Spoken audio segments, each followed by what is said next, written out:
What is going on? Welcome to No Chill Promos. How y'all doing? Hope you're having a blessed day today. And before I chop it up about the missing Odyssey Jones, I just want to do a quick shout out to all the subscribers to the channel and to the followers on Rumble.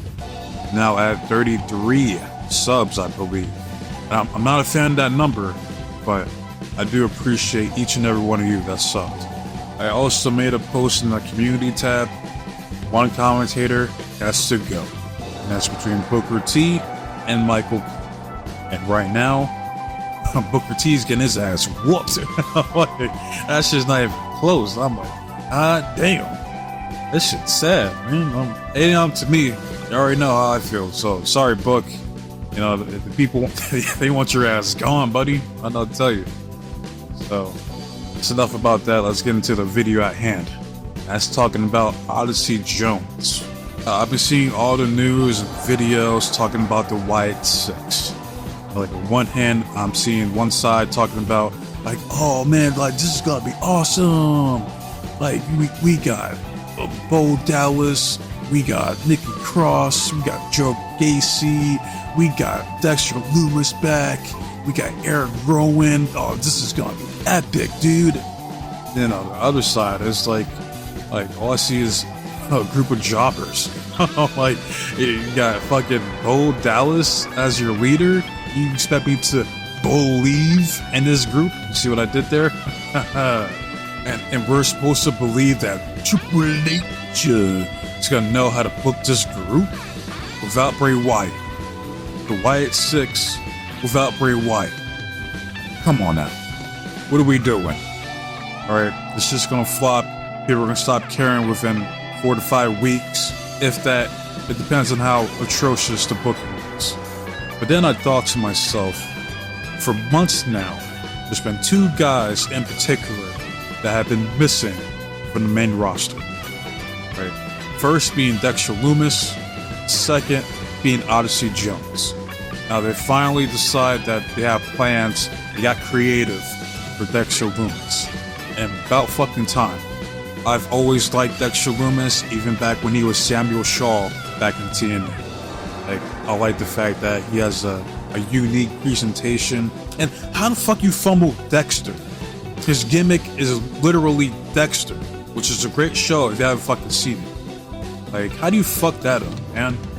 But regardless, I'm happy that they finally got something for him. But where does that leave Odyssey Jones? That's the purpose for today's video. Now, I know he's made sporadic house show appearances like over the past year. And the last time they seen him, I guess he was in India while they're over there on tour. He ended up jobbing out to LeBron Breaker. But I'm talking about kayfabe wise. Where the fuck is Odyssey Jones? Now, I don't know exactly how long he was down there in NXT, but I do recall he gets called up to Raw back in September of 2023.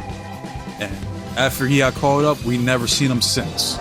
Alright, and apparently during the draft this year, he gets drafted to Raw again. I mean, like, he has to be one of the first people I've seen that gets drafted to the same show who's already drafted him. Like, that's fucking crazy. Now, I didn't watch the draft this year, but I heard that shit was ass. Right? Like, what do you expect? It's fucking Triple H booking it, for fuck's sake. But this had been like one of those like off-camera fucking picks. Like the picks that they have like the little infographic for because like they have no name value or nobody gives a shit about them. So he's like, here's the names of the rest of the people that got drafted to their respective brands. They might as well just come out and say, like, all these people that you see listed here, we have absolutely zero plans for any of them.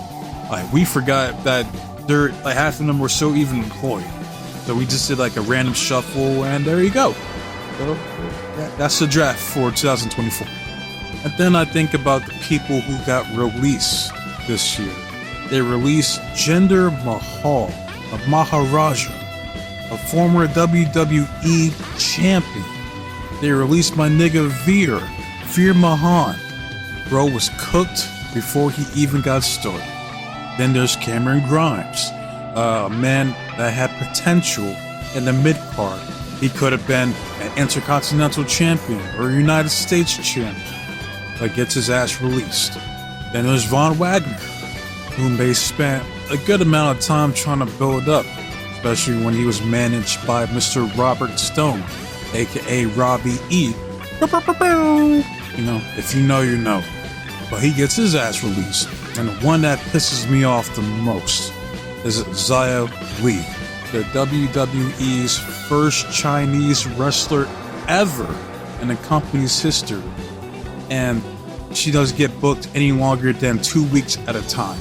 So how the fuck is she supposed to get over? And what a way to set the precedent for Asian wrestlers that might possibly want to sign with the company in the near future.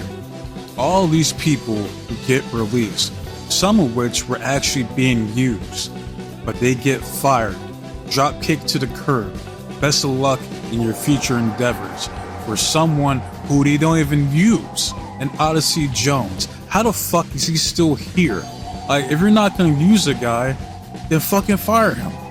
Bruv is literally getting paid to chill at catering and eat fish fillets, wherever the fuck they eat backstage. Like, I'm not gonna sit here and pretend that Odyssey Jones is one of my favorites, because he's not. But there's something there. 6'5", he's over 300 pounds, he seems pretty athletic for his size, and he looks like a natural babyface, someone that the crowd can get behind and root for. Why call this man up to Raw if you had no plans for him creatively in the first fucking place? Like, I can't even call bruv a bench warmer, because at least a bench warmer is put in the game at some point. These might as well just be a fucking spectator with the rest of the fans out there in the stands.